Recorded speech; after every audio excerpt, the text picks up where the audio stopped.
Study IQ IAS, अब तैयारी हुई अफोर्डेबल। बहुत बहुत स्वागत है आप सभी का दोस्तों हमारी इस पर्टिकुलर वीडियो में, जहां पर हम एक इम्पॉर्टेंट बात को आपके साथ डिस्कस करने जा रहे हैं।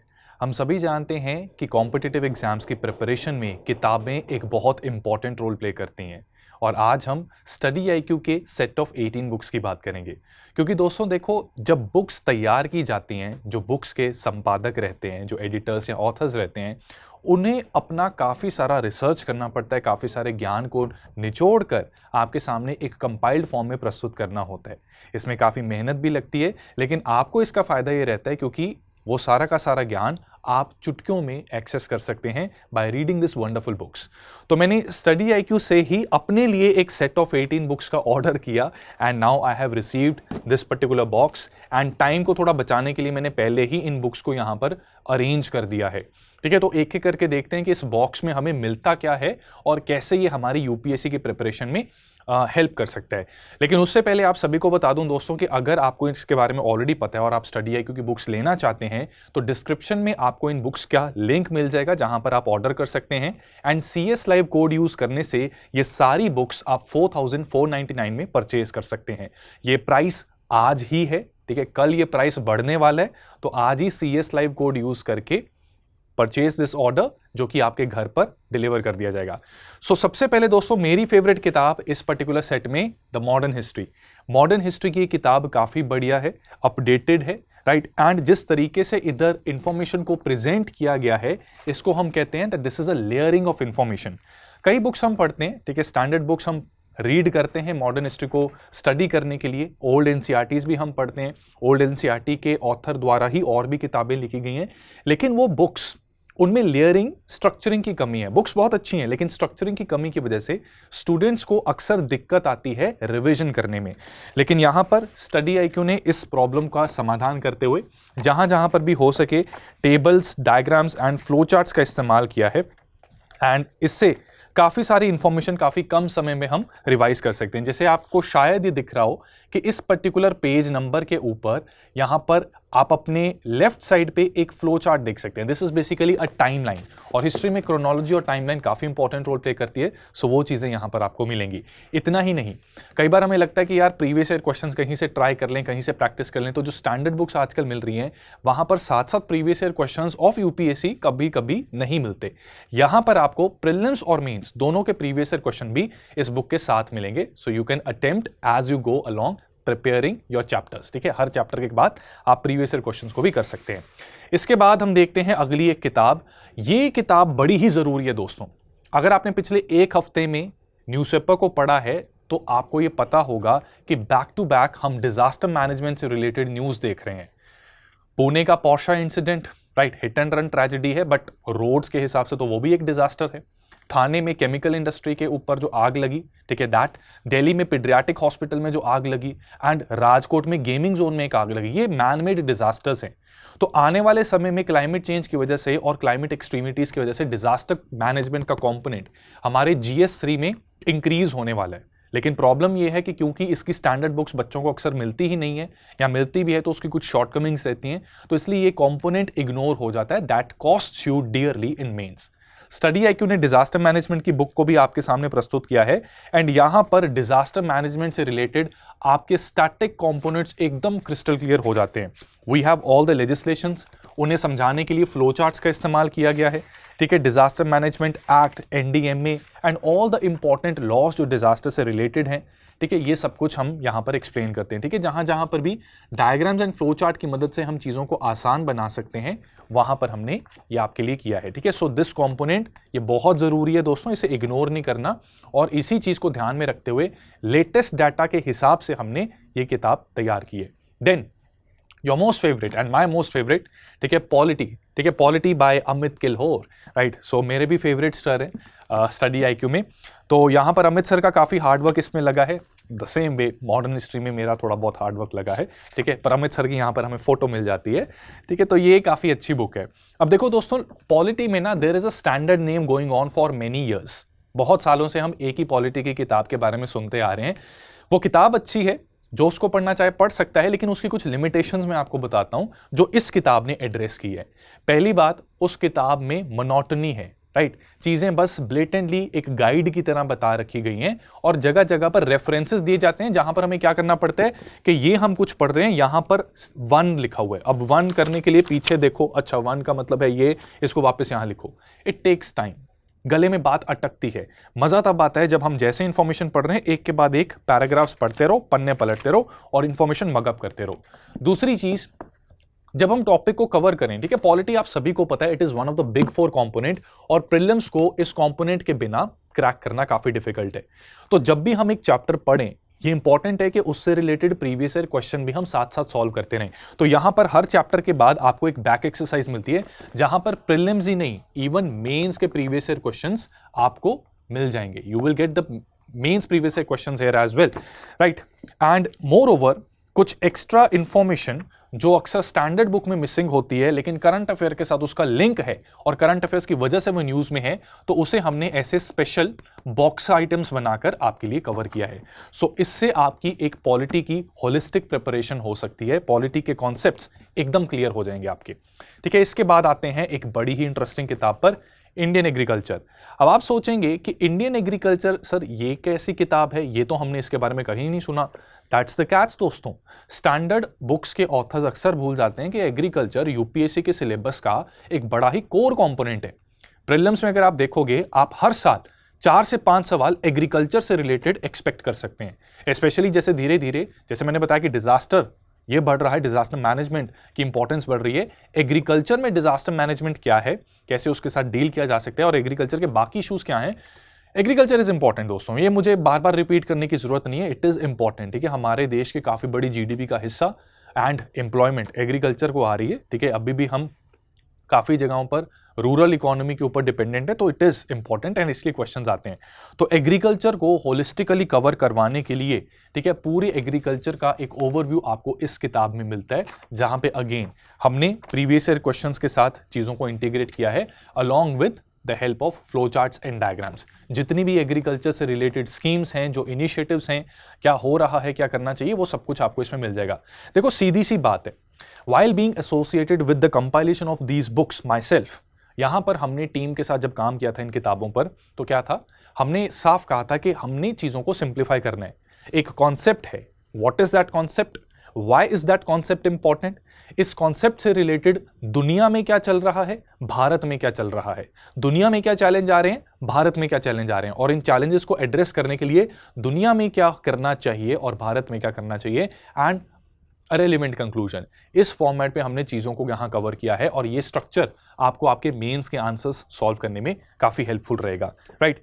इन्हीं लाइंस के ऊपर हमारे पास गवर्नेंस की भी किताब है, जहां पर GS2 में ये आपके काफी काम आ सकती है, राइट। सो गवर्नेंस रिलेटेड जो डिबेट्स हैं, और ऑफ लेट आप सभी को पता है कि यूपीएससी क्या है, GS2 एंड GS3 यहां पर ना नंबर देने में अक्सर कंजूस होती है, ठीक है। सो मेरे तो 92 इसमें आ गए थे in my latest attempt in GS2 2022 में, लेकिन तब भी 90 को टच करना भी काफी ज्यादा डिफिकल्ट हो जाता है।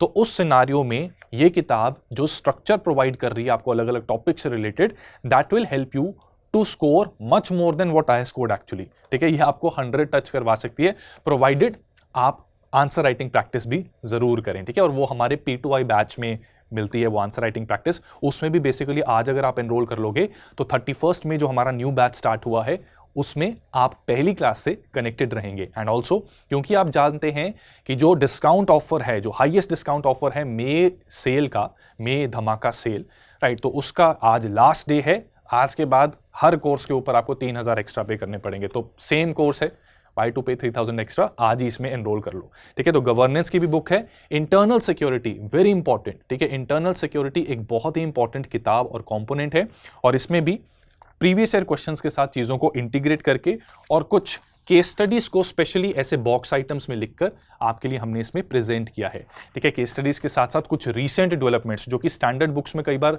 नहीं आती, तो क्योंकि ये लेटेस्ट एडिशन है इसलिए इन किताबों में आपको वो करंट अफेयर्स के कुछ कनेक्शंस और कुछ रेफरेंसेस यहां पर मिल जाएंगे, ठीक है। अब देखो दोस्तों, इकोनॉमी की स्टैंडर्ड बुक्स आपने काफी सुन रखी होंगी, और यूजुअली ऑथर्स क्या करते हैं, उसी इकोनॉमी के अंदर छोटू सा एक एग्रीकल्चर नाम का सब्जेक्ट डाल देते हैं। तो एग्रीकल्चर की मैंने आपको बुक दिखाई, उसमें काफी कॉम्प्रिहेंसिवली चीजों को कवर किया था, लेकिन इकोनॉमी की भी हमारी एक डेडिकेटेड किताब है। एग्रीकल्चर की इंपॉर्टेंस को समझते हुए हमने इसके लिए एक स्पेशल बुक बनाई, लेकिन importance of economy can not be ignored. तो यहां पर आपके जितने कॉन्सेप्चुअल क्लैरिटी के लिए चीजें चाहिए वो इस किताब से आपकी हो सकती हैं। ठीक है, here is a brief overview of this book. ठीक है, जहां पर भी फ्लो चार्ट्स, डायग्राम्स का इस्तेमाल जरूरी है वहां पर किया गया है। ठीक है, आपको मेंस के आंसर के लिए कुछ डाटा भी यहां पर मिल जाएगा।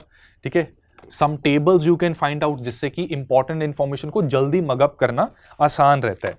ठीक है, इसी के साथ साथ जो ग्राफ्स होते हैं कुछ, उनका भी इस्तेमाल किया गया है। इकोनॉमी में ग्राफ्स की भी अपनी ही एक रेलिवेंस होती है। And most importantly, her chapter को रीड एंड स्टडी करने के बाद you can practice previous year questions using these books. ठीक है, तो इकोनॉमी की भी काफी बढ़िया किताब है।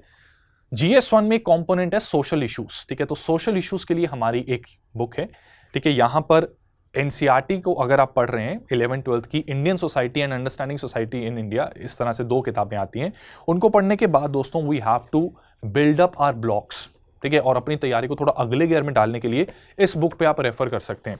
ठीक है, इसके कंटेंट्स को ही अगर मैं देखूं तो टॉपिक बाय टॉपिक सिलेबस में जितनी भी चीजें मेंशन की गई हैं वो सब कुछ यहां पे कवर हो रहा है। Salient features of Indian society लगभग 25 पेजेस में ये कवर किया गया है। डाइवर्सिटी इन इंडिया को हमने लगभग 8 पेजेस में पूरा कंप्लीट कर दिया है। यानी कि ये प्रिसाइज होने के साथ साथ कॉम्प्रिहेंसिव।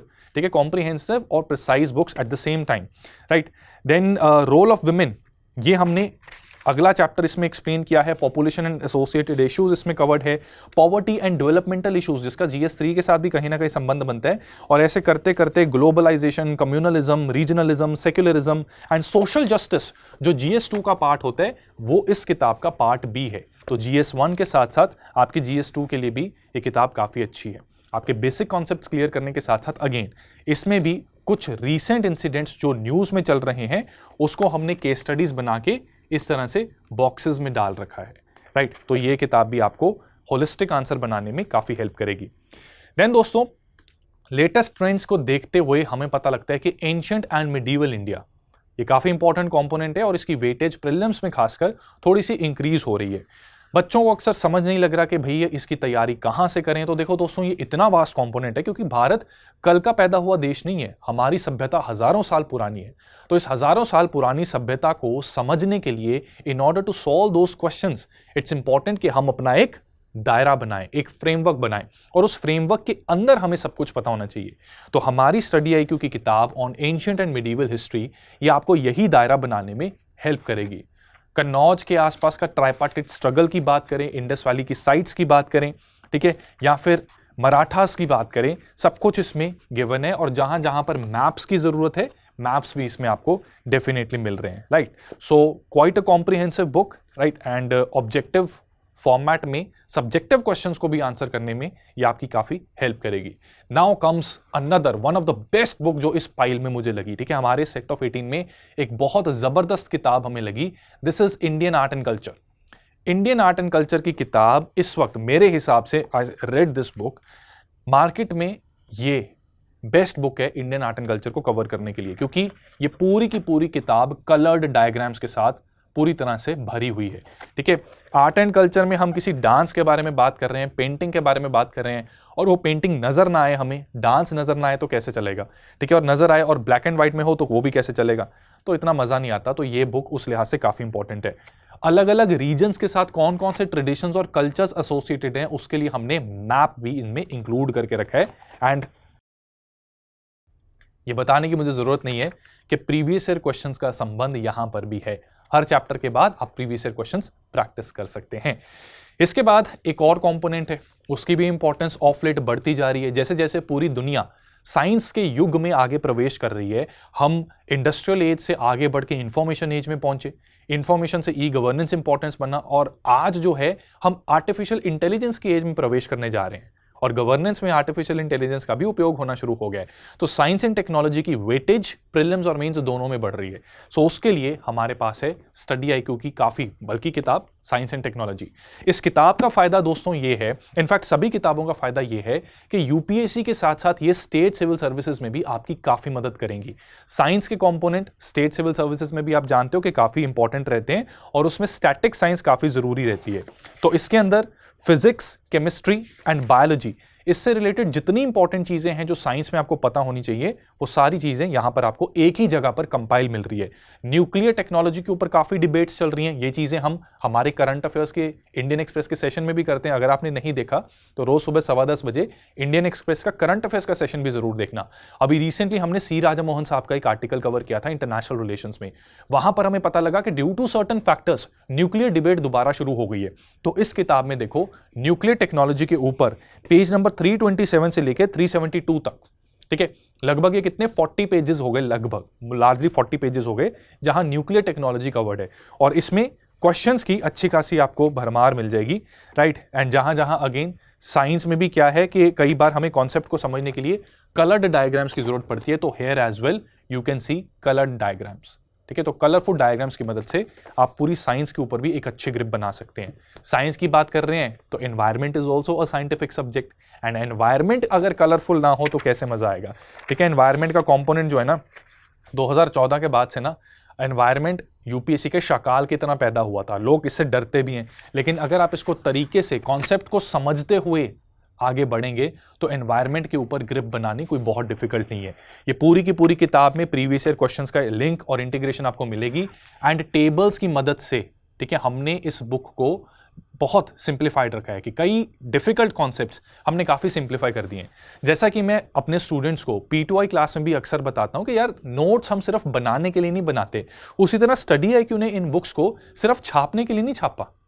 यहां पर नोट्स बनाने का क्या पर्पस होता है कि नंबर 1 एक कॉम्प्लिकेटेड इशू को आप सिंप्लीफाई कर सको, ताकि नंबर 2 उसको आप एग्जाम से कुछ दिन पहले जल्दी जल्दी रिवाइज कर सको, और नंबर 3 अगर आपके नोट्स का स्ट्रक्चर अच्छा होता है तो वही स्ट्रक्चर आप अपने मेंस के आंसर में अगर रेप्लिकेट करते हैं तो you score really good marks. हमारी बुक्स भी इसी आइडियोलॉजी के ऊपर बेस्ड हैं।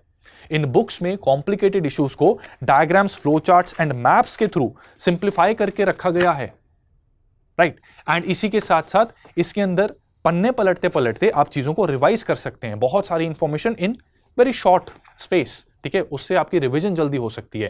एंड जो स्ट्रक्चर है इन बुक्स में टॉपिक्स को एक्सप्लेन करने का, that is going to help you write really good answer in mains. Mains की बात कर ही रहे हैं तो इंटरनेशनल रिलेशंस को कैसे छोड़ सकते हैं। इंटरनेशनल रिलेशंस पिछले कुछ सालों में काफी इंपॉर्टेंट कंपोनेंट बन गया है हमारे यूपीएससी का। GS2 में भी इसकी वेटेज है, GS1 में इन प्रीलिम्स यानी कि सीसैट का जो पेपर 1 है उसमें इंटरनेशनल रिलेशंस के क्वेश्चंस काफी ज्यादा बढ़ते जा रहे हैं। तो उसके ऊपर पूरी ये एक किताब है जहां पर India and it's relations with different countries of the world, उसका एक हिस्टोरिकल बैकग्राउंड आपको मिल जाएगा। इसकी मदद से IR से रिलेटेड जो करंट अफेयर्स हैं उन्हें आप बेटर अप्रिशिएट कर पाएंगे और बेहतर समझ पाएंगे। ज्योग्राफी एक बहुत क्रूशियल कंपोनेंट है, one of the big 4 subjects, polity, history, geography, economy, इनको बिग 4 सब्जेक्ट्स माना जाता है। जिसकी ग्रिप इन सब्जेक्ट्स पर है यूपीएससी वो क्रैक कर सकता है। तो ज्योग्राफी भी एक साइंटिफिक सब्जेक्ट है, कंसेप्चुअल सब्जेक्ट है, जहां कॉन्सेप्ट्स को अगर हम विजुलाइज कर पाएं तो we are in a position to really grasp it well. पहली बात तो देखो ज्योग्राफी की GS के पॉइंट ऑफ व्यू से मार्केट में वैसे भी किताबें कम है, लेकिन जो अवेलेबल है भी लार्जली लोग 11वीं 12वीं की 11th एंड 12th की NCERT करते हैं, which is available in black and white. हमारी स्टडी IQ की बुक यहां पर भी कलर्ड है, और इन coloured images, diagrams and flow charts की मदद से हम डिफिकल्ट कॉन्सेप्ट्स को काफी इजीली समझ पा रहे हैं, ठीक है। So this is going to help us really well in prelims and mains both. Geography क्योंकि एक बल्कि कंपोनेंट है तो इसे हमने 2 पार्ट्स में डिवाइड किया है। This book is fundamentals of geography, जहां पर ज्योग्राफी के बेसिक्स पढ़ाए जाते हैं, वर्ल्ड ज्योग्राफी इसमें कवर्ड है, and this is fundamentals of Indian geography. तो इंडिया के हिसाब से ये बुक डिजाइंड है, ठीक है। तो ये इंडियन ज्योग्राफी एक ही जगह पर आपको इस किताब में मिल जाती है। Again a very wonderfully compiled book with several beautiful images, diagrams etcetera. Rohan Tyagi sir ने खुद अपनी जान इसमें फूकी है, ठीक है। तो आप उनका वर्क देख चुके हैं in the form of different reels and other social media art, तो वो झलक आपको इस किताब में भी डेफिनेटली मिलेगी, which is going to help you enhance your understanding related to geographical concepts. अब मेंस में 250 नंबर का एक कंपोनेंट है जिसको कहते हैं एथिक्स, इंटेग्रिटी एंड एप्टीट्यूड। अब इस कंपोनेंट में क्या होता है कि अगर किसी बच्चे की, देखो मेंस में ना मैं साफ साफ बताता हूं, GS तो लगभग सभी पढ़ते हैं, लेकिन essay में आपकी यूनिकनेस आती है, ऑप्शनल में आपकी यूनिक अप्रोच रहती है, राइट। एंड इसी के साथ साथ एथिक्स एक ऐसा कंपोनेंट है कि जिन लोगों का essay, एथिक्स एंड ऑप्शनल ये मैनेज्ड रहे तो मेंस में एज मिलती है, मेंस में आगे निकल सकते हैं वो। अब एथिक्स के बारे में अगर मैं आपको बताऊं तो एथिक्स में भी बच्चे कई बार स्ट्रगल करते हैं कि कौन सी किताब से पढ़ें, किस किताब में बेहतर तरीके से लिखा है, और काफ़ी सारी किताबें मार्केट में अवेलेबल हैं भी, लेकिन क्योंकि ये कंपोनेंट यूपीएससी ने न्यू पैटर्न में इंट्रोड्यूस किया था, ये एक नया कंपोनेंट था रिलेटिवली, इसलिए ये मोस्ट इवॉल्विंग कंपोनेंट है। मौजूदा हालात में मार्केट में जो बुक्स हैं they are going to give us basic information about different concepts of ethics, लेकिन आंसर सॉल्व करने के लिए जो मटेरियल हमें चाहिए वो उनमें कहीं ना कहीं मिसिंग है।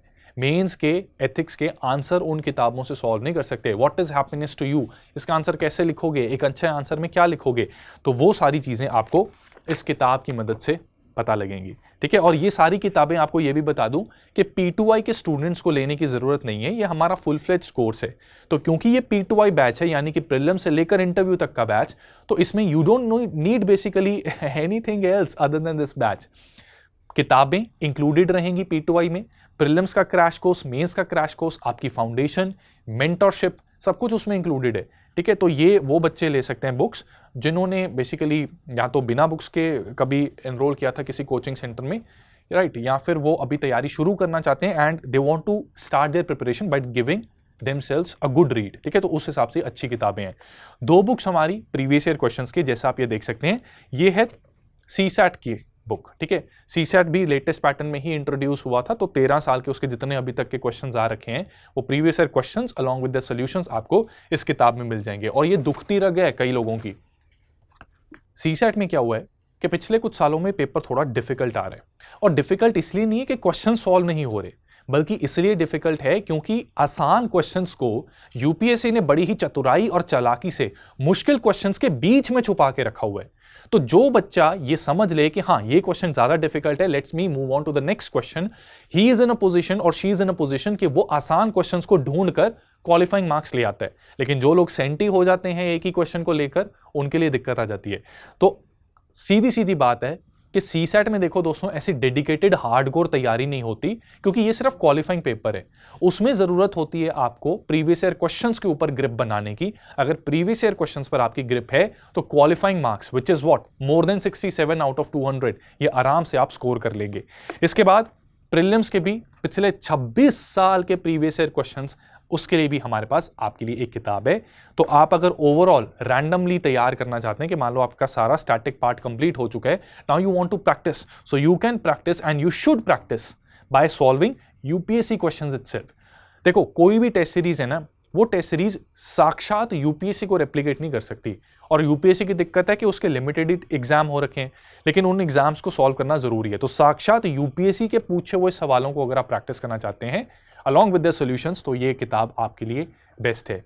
इसमें एक बोनस किताब भी दोस्तों मुझे मिली थी, ये किताब है failure to triumph, journey of a student. ये डॉक्टर गौरव गर्ग द्वारा लिखी गई है, जो कि हमारे को फाउंडर हैं स्टडी IQ के, और उन्होंने अपने जिंदगी के एक्सपीरियंसेस को इस बहुत ही मोटिवेशनल किताब में बता रखा है। काफ़ी इंटरेस्टिंग किताब है, इवन मेरी भी ये one of the favourite books है, क्योंकि जब मैं भी कभी डाउन फील करता हूँ या डिमोटिवेटेड फील करता हूँ तो इस किताब में मुझे भी बहुत सी मोटिवेशन मिलती है। सो दोस्तों, ये थी स्टडी IQ की सेट ऑफ 18 बुक्स। इसको आज ही ऑर्डर करें, क्योंकि आज मई धमाका सेल का लास्ट डे है, दैट इज 31 मई को। कुछ ही घंटे अब रह गए हैं। इस ऑफर को आप आज ही अवेल करें। CS लाइव कोड यूज करके 4,499 रुपीज़ में ये पूरी की पूरी 18 बुक्स आपकी हो सकती हैं। और हाँ, आप में से बहुत से लोग कह रहे हैं कि सर हम तो स्टैंडर्ड बुक ले लेंगे, उनमें क्या फ़र्क है। देखो यार, स्टैंडर्ड बुक्स का मैंने फ़र्क बता दिया। Quality wise these books are better than standard books. Latest trend and pattern को ये फॉलो करती हैं। हर चैप्टर के बाद प्रीवियस ईयर क्वेश्चंस के साथ लिंकेज इन बुक्स का बन रखा है। And more over, standard books की बात करूं तो एक रिसर्च अभी मैं कर रहा था, आई सर्च ऑन Amazon कि इनका प्राइस क्या है। जैसे पॉलिटी की स्टैंडर्ड बुक लगभग 660 रुपए की मिलती है, एंशिएंट एंड मिडीवल ये 510 रुपए की, आर्ट एंड कल्चर 660 रुपए, मॉडर्न 655, ज्योग्राफी 510। ऐसे करते करते सारी ये 18 बुक्स अगर मैं स्टैंडर्ड बुक्स फॉलो करूंगा, अगर उनको परचेस करूंगा तो वो मुझे थोड़ी एक्सपेंसिव भी पड़ेगी। 8,112 रुपए मुझे खर्च करने पड़ेंगे टू परचेज दोज बुक्स, जबकि वही बल्कि उससे बेटर क्वालिटी की किताबें मुझे मिल रही हैं 4,499 में। तो obviously I would like to go with these books, right? So what are you waiting for? You have to read the right content in order to have a healthy mind which allows you to solve the answers in UPSC very beautifully. ठीक है, क्योंकि ultimately ये exam जो है ना, ये answer solving का है और अच्छे आंसर तब सॉल्व होते हैं जब अच्छा कंटेंट आपने पढ़ा हो। आज के लिए इतना ही। Use the code CS Live and P2I students, आपसे मैं मिलूंगा बहुत जल्द क्लासेस में। स्टडी IQ IAS, अब तैयारी हुई अफोर्डेबल।